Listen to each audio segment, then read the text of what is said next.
Hi everyone, welcome to week 5 of your pharmacy software class. This week you're going to be completing 2 more labs, both labs 9 and lab 10. This week's test is the midterm exam, so you'll want to make sure that you complete all of your labs before attempting the midterm exam. Your midterm exam does have material on it from all 10 labs. So you'll want to make sure that you're familiar with the material in those labs before you attempt that midterm. So let's take a quick peek at both Lab 9 and Lab 10 and some things that I wanted to point out to you. Lab 9 is all about refilling, transferring, filling, and prescription reversal. So it's all kinds of stuff that you'll be doing in a retail setting on a fairly regular basis. One of the most common things that you're going to come across is a patient calling in and saying, I need to get my prescriptions refilled.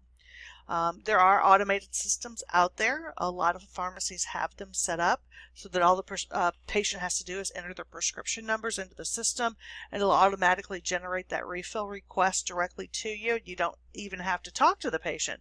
However, sometimes the patients don't have that information readily available.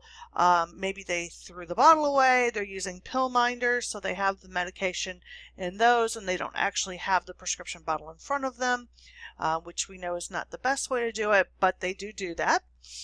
So instead they're going to call and say, I just need you to refill all of my scripts, or I need you to refill my heart medication, or something like that.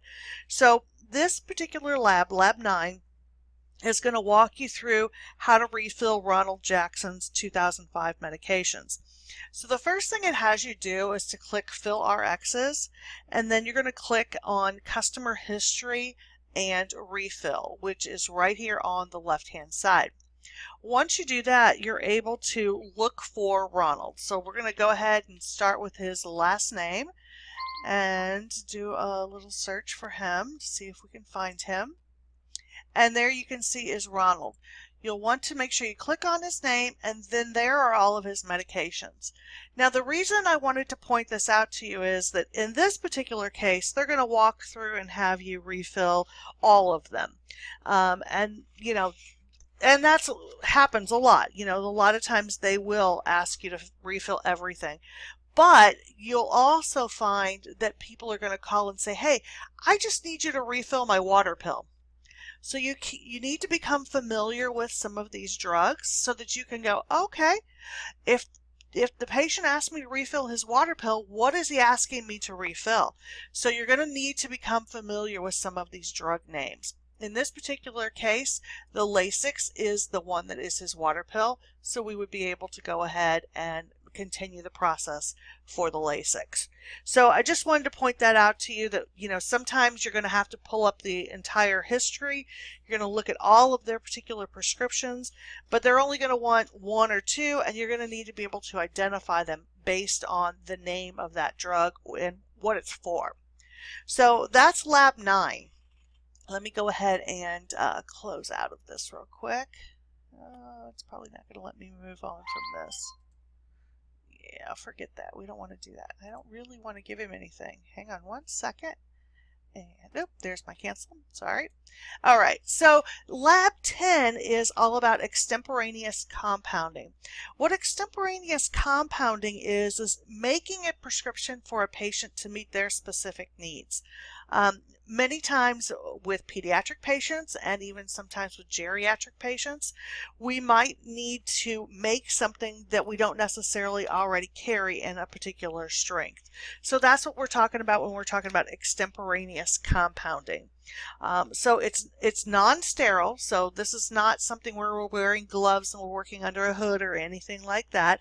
It's basically just putting together a recipe.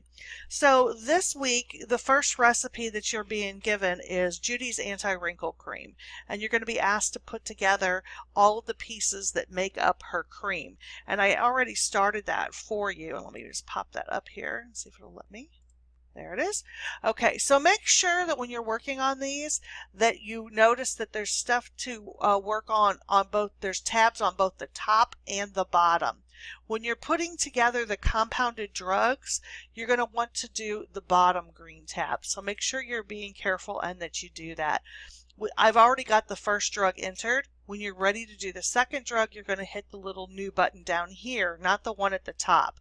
So you'll hit the new button, and then we're ready to add the second item in Judy's Anti-Wrinkle Cream. One of the common things that you may put together for a patient is something we call, there's a lot of different names for it, but it's basically a magic mouthwash.